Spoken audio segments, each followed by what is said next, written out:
Hey everyone, it's Kim Beegler, owner of Youthful Fiber Farm and Mill, and we are here with a very giant fleece that I have laid out that I am about to skirt.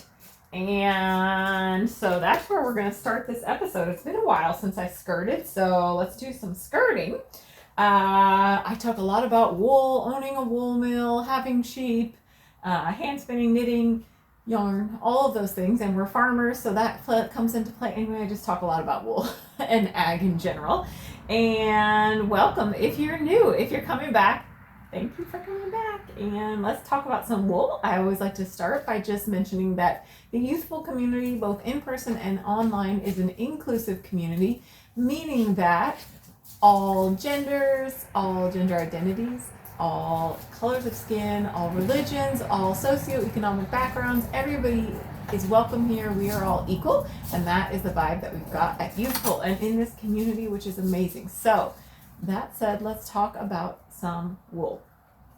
This is some wool I got from one of the shearers I know, and it is one of her dairy sheep, cross-purpose sheep, I should say, but she right now has a lot of Texel and Texel crosses. So that, I believe, is what this fleece is. It's kind of just like a mixed bag of wool.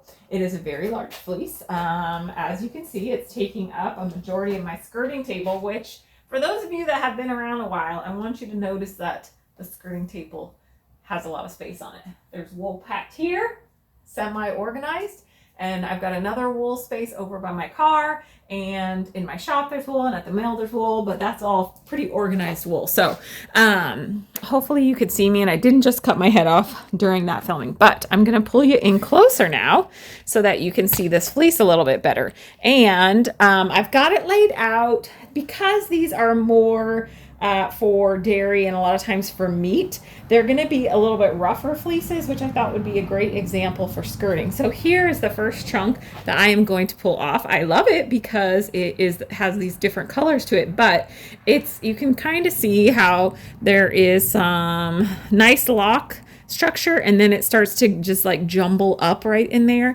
and that's because it's a little bit felted up. So if I can't pull wool apart, or if I start to pull it and I can see that like locks are kind of stuck together and they'll start breaking, is what will happen a lot. And if it breaks here, it will most definitely break through the processing. So that goes.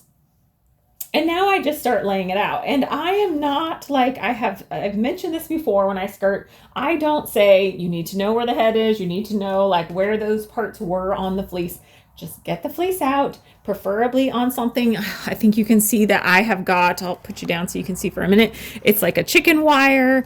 That way vegetable matter and different things can fall out while I'm doing this. Because that's the purpose, is to get this extra VM, second cuts, dirt to fall out. So I will do a nice shake too on this chunk, and I just go through in parts and I'll pull it apart. So I just am kind of opening stuff up. I'm going to make sure you can see. I'll open it up with my fingers. Any big VM I pull out, and I already did this, but let me grab a lock that will be a good example, because I always, especially with these fleeces that are more dual purpose and not necessarily for wool, I like to do the snap test. So let's see if you can hear it. I have it by me, by the way, but I'm just going to do a quick pull like that. Hopefully you can hear that. It gives a nice pop. And if it's not super strong, you'll hear like a crackle to it almost, but you should get a nice, and it's kind of like when you first do it. Let me do one more up here. So you get a nice strong pop off of that. And you can see that's a pretty long staple length. So anyway, we know because I don't want to go through skirting a fleece and then come to find out I never did that little test and it's going to break on me. So I'm just going through. I'll pick up and I actually will just tear a chunk off that I think looks good, give it a good shake, and then it goes back into the bag, and that means it is ready for the washing machine. Now these fleeces came from over kind of central towards eastern Oregon, which means that they get less rain than we get here. Okay, I'm going to show you some of this other wool that I'm going to take off. So here's a chunk. This is probably britch wool or down by the rear end. And you can see it's a lot more hairy than, say, if I pull some of this. See how those tips look really different? And that's not like the prime wool. Sometimes you can keep it. This is totally up to you. You can keep whatever you want, but I am not going to because this is a giant fleece and I didn't pay, an insane amount for it, which makes a big difference. If you pay an insane amount for wool, and by insane, I don't mean because it was overpriced, I just mean because you paid a lot for it, then I am apt to keep as much as possible. But because that is not the case with these fleeces, I am not going to be so picky about saving every bit. So this bit looks good. There's really not too much VM in this. A little bit, but a lot. I know my machines and a lot will fall out during processing. So there are some second cuts here, which I'm just tossing off as we go. Pull the next batch. So sometimes when you're skirting, you may get a fleece that you can keep belly wool. Belly wool doesn't always have to be garbage. A lot of times people will automatically pull belly wool, but I think it's all right. And again, because this is coming from a drier climate, it's not like getting coated in mud. It just doesn't get the same wear. And I think these are pretty tall sheep also, so the wool's not necessarily like dragging on the ground. Like our Shetlands, their belly wool, if it's on them for a year, a lot of times it's pretty trashed because they're pretty small sheep and stuff ends up getting just worn as it goes. Mitch is behind me trying to stay out of the limelight here. So anyway, I'm just going to go through this. Let me see if I can find anything else. So we have got, let me get this out of the way. And this is all just going behind me in the bag that the fleece came in. And my point with this was because it's not prime Pacific Northwest rain wool, I don't think I'm going to have to cold soak it. It wouldn't hurt it, but it's just another step along the way that I don't think I need because I don't think it's going to be super muddy. I think it's going to clean up pretty easily. So I'm just doing a shake and I'm going through the whole fleece. Now, if you are more particular, you want stuff to stay in lock structure while you're cleaning, you might not be this haphazard about how you go about breaking the wool in chunks. But because mine's going to become, it's all just going to get floofed around as I wash and do all that stuff. So I'm coming into some spots that have some higher VM, probably neck area. That tends to be where sheep accrue VM because they're like tossing it over their heads, things like that. So I'll give this like an extra good shake. Some of it, if it's just like extreme, I'll just toss it to the side because there's no point. But if I can shake a lot out, again, I know my machines will tolerate and a lot of stuff will drop out. So anyway, I'm just going to go through. And don't feel nervous, like there's more wool out there. If you spent a lot of money on a fleece, you probably won't have much skirting. I'm going to show you this little bit that I'm going to toss because you can see here where the tips, the lock structure has kind of gotten lost, especially at the tips, and it looks a little bit more like it's caught basically. And I think what'll happen is when I wash this, it'll just kind of break and tear. So we're going to let that go. There's not that much of it, but just areas where the wool got rubbed a lot more. So if you spent a lot of money on a fleece, then you probably hopefully you won't have to do much skirting. I just opened up a fleece that I bought at a fleece show and I literally didn't pull anything off of it because they had done such a good job of skirting it before. So if you pay more, hopefully you will have that experience. Here's another chunk I'm going to let go, and you can see that's like britch wool. It's just a different consistency. That works too, but you can see it's a lot more kind of hairy. It's just not something we really want in the roving, so we're going to toss it out. But if you like it, keep it in the roving, man. Do your thing. So that's it. I'm just going to keep going. Don't be stressed out. They make more wool, and this is going to be your yarn ultimately. So whatever works for you so that you get it done and you're not so overwhelmed or nervous about the idea of, when I started, I was so nervous about it, and you don't need to be. Just make it work. However, and you can see all of this that I just shook out, I'll just toss off to the side. And I have somebody that takes all of this and uses it as compost, all my waste. So it's awesome. Not as compost, sorry, as mulch on her garden. It will help keep weeds down. It helps keep moisture underneath it. So it's a great mulch if that's your thing. Okay, I'm going to go ahead and finish this up. I hope that helps some. Here's a nice chunk. I'm going to pull this away because I don't want it to VM everywhere. But here's a chunk of VM that I will just say, okay. So see that? That's probably neck. So we're going to let that go because not worth the effort. Okay, everybody, I hope that helped make this a little bit less intimidating. If you're thinking about buying a fleece, you can always start with a slightly less expensive fleece if you want to dive in and not feel pressure, or start with a very expensive fleece, and then you'll have less work to do when it comes to this early prep stuff. Okay, onward we shall go. All right, you all, we are here at the mill, and I have got, let me show you what I've got. Actually, I've got the fleece we skirted up yesterday. So there it is, ready to go into the washer. I did kind of want to see what weight this was. So behind you, just very quickly, I'm going to go ahead and weigh it, and we'll see that it is about 4.5 pounds. Pretty chunky. So I'm going to go ahead and wash this whole thing because it's not a super high lanolin fleece, and I don't think it's super dirty. So we're going to go ahead, and it'll get 2 washes. So I'm going to go ahead and do it all together and try not to lose the bag in the process. So I am here just opening it up a little bit more. And, you know, if I see anything big that I want to pick out, I'll pick it out as I'm going. But I'm just kind of opening up the locks a little bit so that the soap in the water has plenty of room to get through. Of course, if I see anything else that I want to pull while I'm here and not bother washing, I'll do that at the same time. Okay, we're going to have to put this back over here. And, you know, there's still a couple little second cuts that fall out. That's fine. We'll get that done, or pull those out too. And this fleece is so pretty. I'm really excited about it. And I may blend it. I probably will blend it. I'm not really sure. So here's a chunk that I can't really like pull apart well. So I'm going to go ahead and toss that to the side. Because if I can't pull it out before I get it into hot soapy water, I'm probably not going to have much luck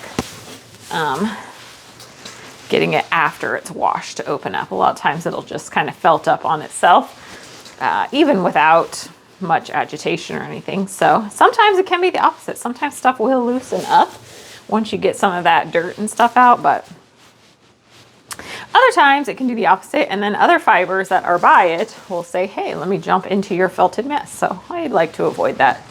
So I'm just going to go ahead through, keep opening up. You can do the same thing when you're at home. Obviously, again, if you're trying to keep lock structure together, then this is not the way to do it. You're going to have to be a lot more, what's the word I'm looking for? Diligent, I suppose, about keeping it in lock structure as it goes into the water. Some people, there's all different ways that people do that. But because this is going to be just jumbled up through the carder and the picker and all that stuff, there's no sense in trying to worry about it being in lock structure. So that's it. A little another chalk.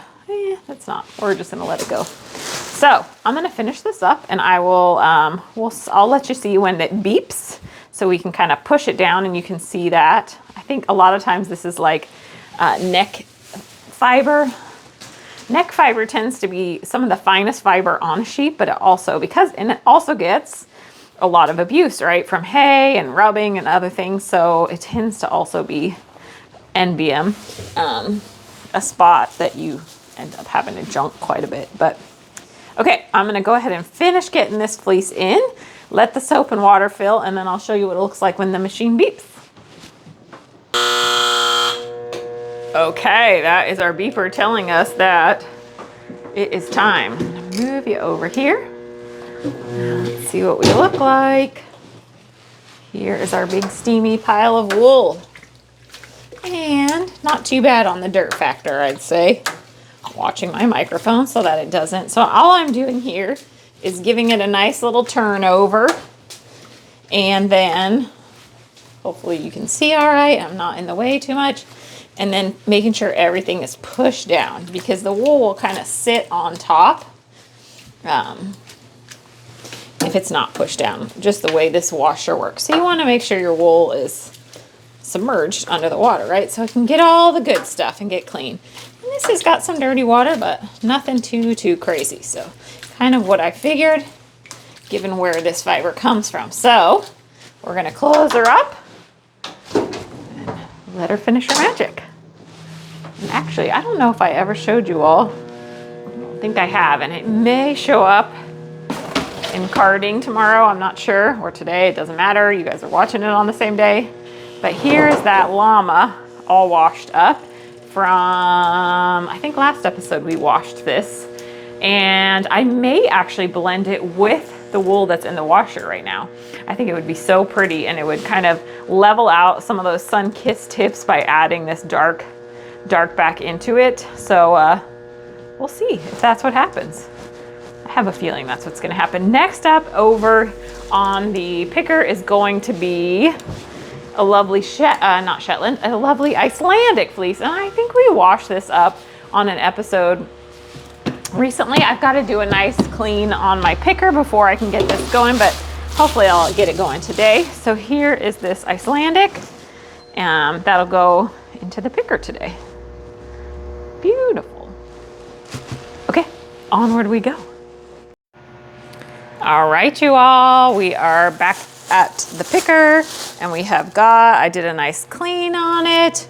We are set to pick, and this was a really lovely Icelandic fleece that I picked up at Oregon Flock and Fiber back in October, and I'm pretty sure that we washed it up, and it's a little bit tight. Icelandic can felt, that undercoat to it does sometimes have a tendency to get a little bit, it's a little more sensitive. So I'm just gonna help it out a little bit, because it's not felted, but it's a little tighter in spots.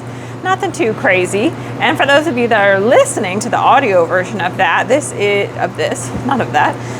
is a really lovely Morit colored, so a light brown colored Icelandic. The whole thing is pretty much the same color throughout.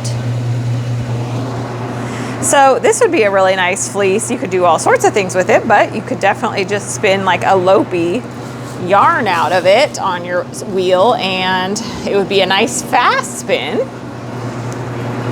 Single ply, the lightest twist ever, and you could get a nice lopey style yarn out of this, or you could spin it like anything else.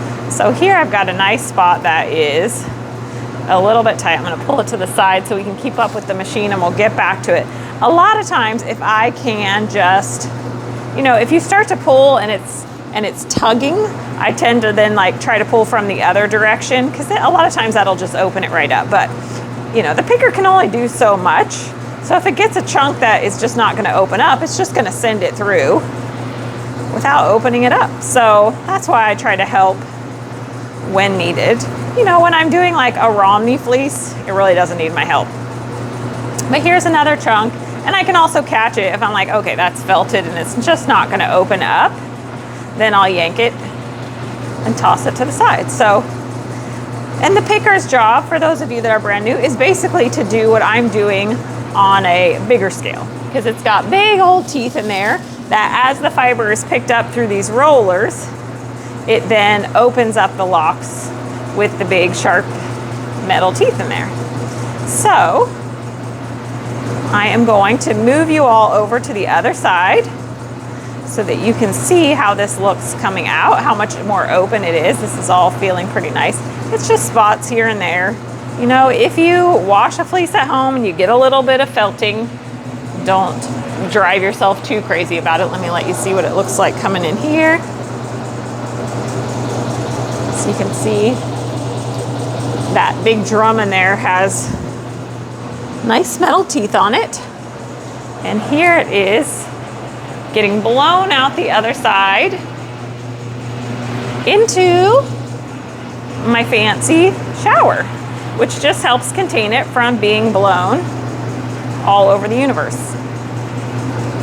So I'm just gonna go ahead and keep picking over here. I don't think this was a huge fleece. Maybe, let's see if I marked it. Well, it was 2.5 pounds prior to me buying it. So it's probably about 2 pounds. You know, Icelandics aren't super high lanolin, so. Okay, I don't know how long you could be fascinated by watching fiber blow into a shower, but I'm gonna go ahead and let you stop, and I'll open it up after we're done and let you see what it looks like. All right, so we are ready to open this up and take a peek inside. I am not going to condition this because it is almost 80% humidity in this building. And that's plenty for it to run through, especially since it's just 100% wool. But look at how different that is now that it is all picked out. Isn't that gorgeous? Color. I'm a sucker for more colors. So what will happen is I will finish what I'm running on the carder now, and then this will go straight onto the carder. Probably not till tomorrow, which again, you guys don't really care about, but there is, I'll bring it up close to you. And I always like to mention that all the fibers I make on here, well, for the most part, they go up for sale, and my Patreon subscribers get first dibs. The paying Patreon subscribers get first dibs, and then if anything's left, it goes into the mill shop. I do pull some aside for mill shop day, actually, and into the so there it is, much more fluffy and picked out. Anyway, it'll go into the online shop as it's left. So if you're interested, get into Patreon and or into the newsletter. Okay, we're gonna head onward from here. All right, so our wool is done in the washer. I thought I would just show it all to you as it comes out. And then hopefully I can get some of it tomorrow. And I'll, yeah, you can see good. So here it is all nice and washed up. It washed up really well. I did do a second wash. Y'all didn't see that because, you know, it's not super exciting. Kind of the same thing as the first. I opened the wool up in between washes and then wash it again. And so it looks great. I'm excited. It should dry up pretty quick and overnight because I'll turn my fan on here, and then I'll let you see it up close and personal here. Looks a little bit better. There it is. So this will be fun to play with, hopefully tomorrow. Okay, let's move on. I've got to get home and walk some dogs in the pouring down rain. Hurrah! Okay, everyone, we are here. I'm going to turn on the carder here. I am here with the Icelandic, and I am just getting the machine started to get this carded. So the first little bit will just be collecting wool in the throat. It happens. And then we'll go over to the other side in a second here. I'm going to keep loading up the carder.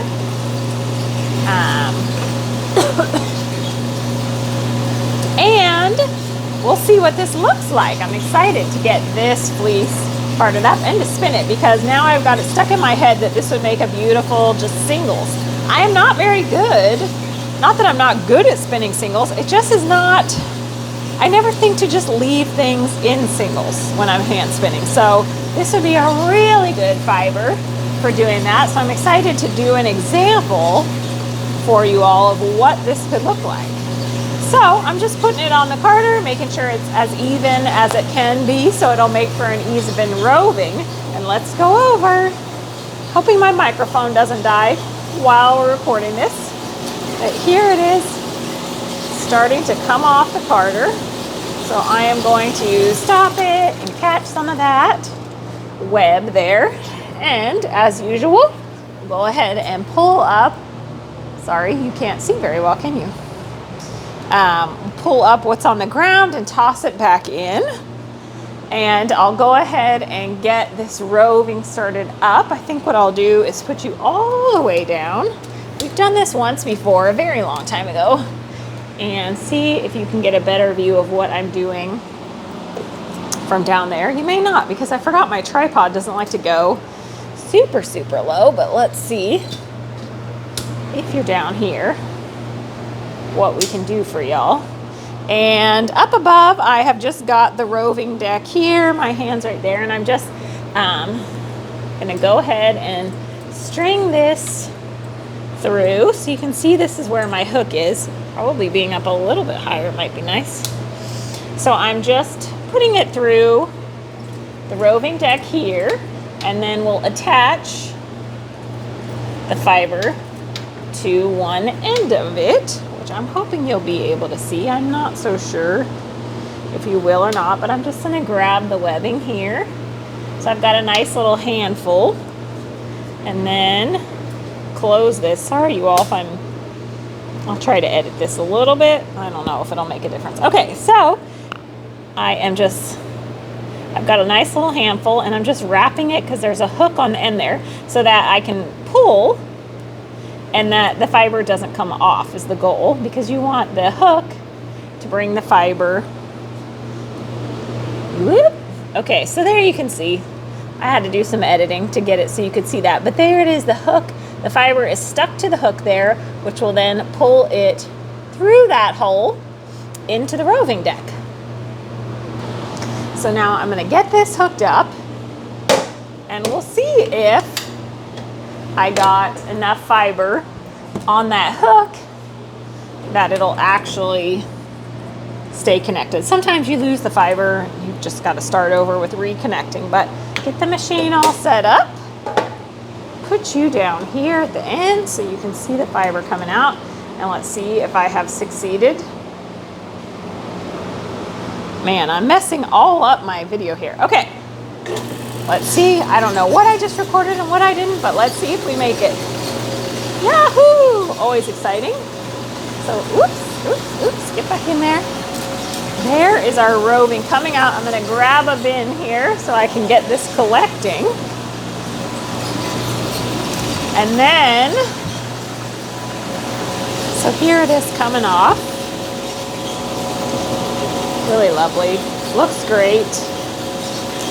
I am just going to go ahead and put a bin under it to actually collect it so it's not just dropping on the ground forever.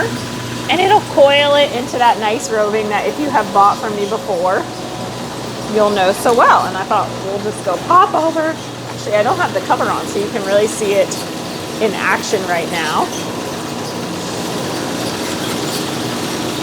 I can even pop down here and you might be able to get a glimpse inside there, maybe. Kind of see the different ways that the fiber is going through. Pop this open and you can take a peek in here.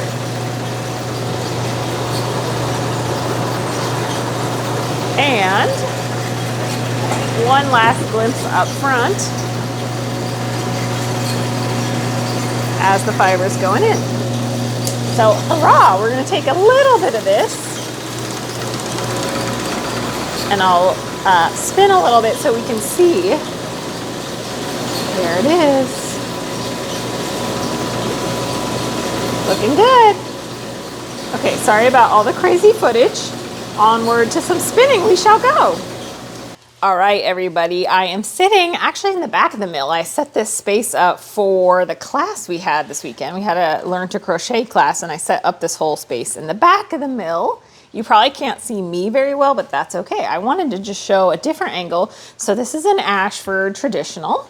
Probably, I feel like it's like the most common wheel out there. And I've got some of that Icelandic and I wanted to use this wheel because I don't want, I just notched up the tension quite a bit. So let's take it down a little bit because that's trying to rip away from me. But I wanted to do an Icelandic. You do not like a lopey style, right? And so I didn't want a lot of twist, but I do want a little bit more.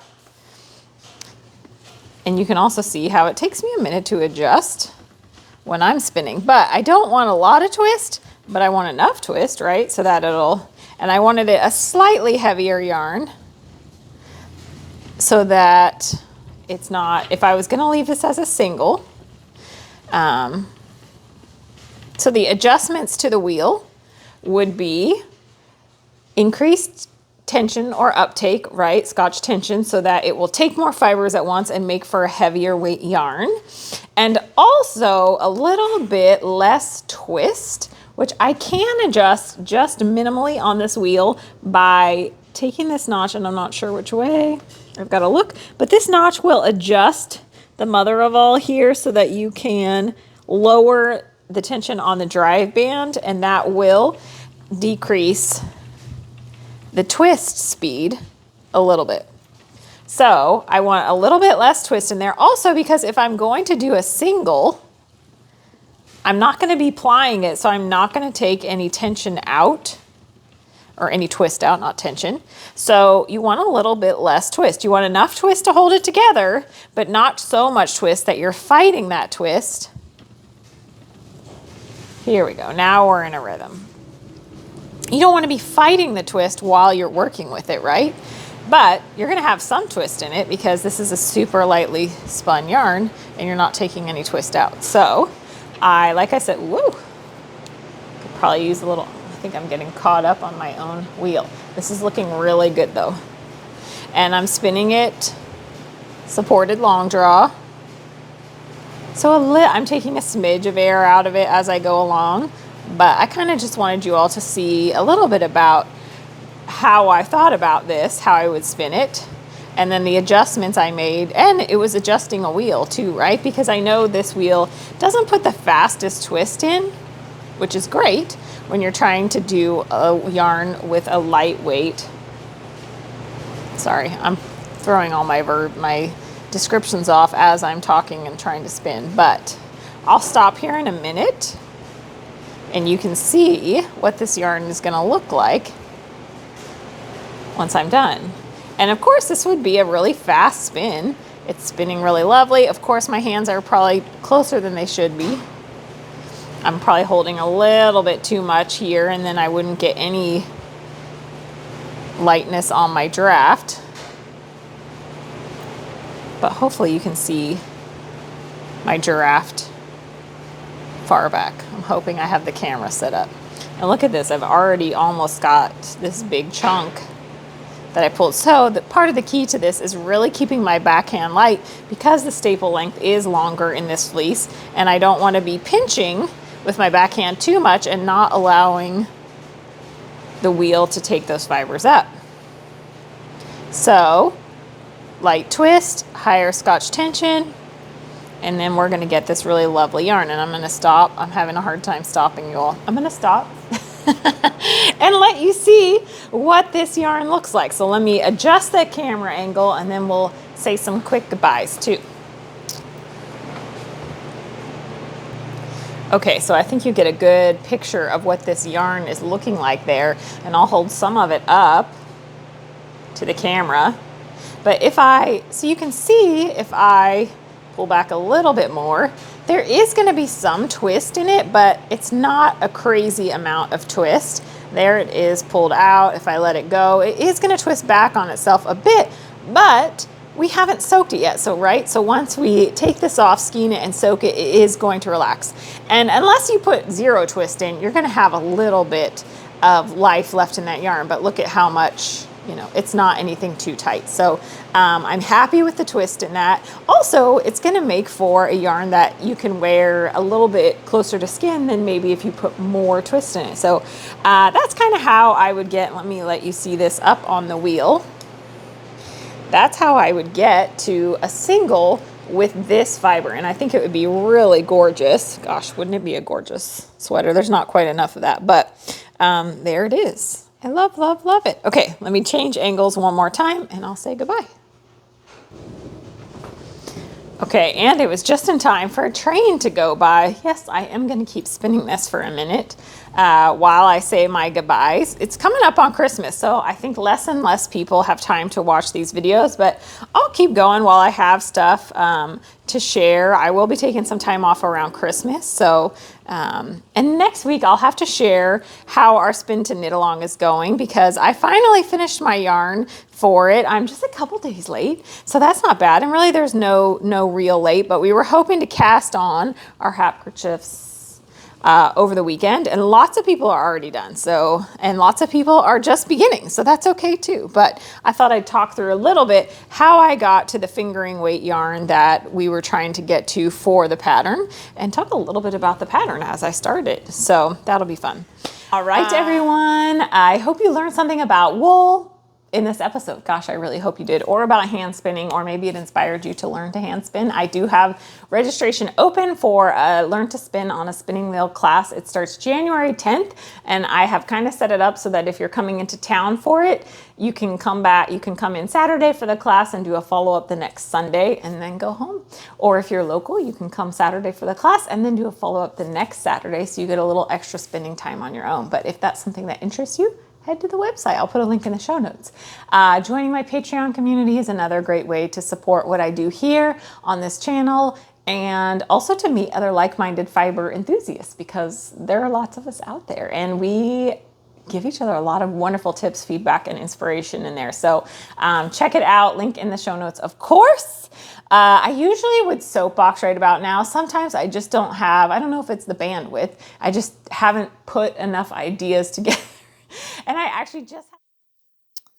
All right, you all. So I wasn't going to do a soapbox this week. As you saw in the video, I was kind of like not feeling coordinated enough in my thoughts. Nothing was together enough. And then I got home, and I think I'm ready now. I think I'm ready. So we're pulling like a Ron Swanson style. I have got my whiskey here, because some nights you just need a whiskey. And I've got my knitting, and I am truly in my PJs, which I don't know if you can see, but I'm in my PJs. And I was going to touch upon, for my soapbox this week, the farming bailout that was announced this week by our administration. And I just wanted to talk a little bit about farming in the US right now, because it's a mess. And while this farming bailout sounds like a ton of money, I think it's $12 billion, which, by the way, is not coming from tariff money, but it is coming from, it's being pulled from taxpayer funds that we pay into the USDA. So let's be clear on that. I do not believe the U.S. has raised enough in tariffs to cover this yet. I could be wrong there, but I do know that this money is being pulled from the USDA. So farming in this country right now is very hard, because so many of the steps along the way have been consolidated by huge international companies. So the inputs into farming, the equipment, the fertilizer, parts, all of these things, that's all controlled by a select few companies out there, right? And then on the other end, so there's some of your input costs that have gone up significantly, plus tariffs, right? So it's a screw on top of a screw, basically. And then on the other end, the brokers who are selling these products are there, again, consolidation of lots of companies over the years have made it so that there is a handful of companies that are selling the product, and most of them are international. And so if they are selling a product and our price is too high, or people don't want to pay tariffs on it, or whatever it is, they just don't want to buy from the US, then these companies can say, oh, that's cool. We can get you this product from, South America or somewhere else. No problem. As long as those big companies are making money, it doesn't matter what the farmers in this country are going through. So it makes farming incredibly difficult. And this bailout is just a little, so majority of this money is going to go to farms that are like soybean, corn, wheat, the big ones that we hear about, right? A lot of those are subsidized by the government to begin with, meaning that those farmers are promised by the government a certain amount that they will get paid for that product, which gives you a certain level of comfort, in essence, that you're at least going to make that bottom line amount, right? Maybe not the bottom line to pay for your farm, but you are going to get paid something.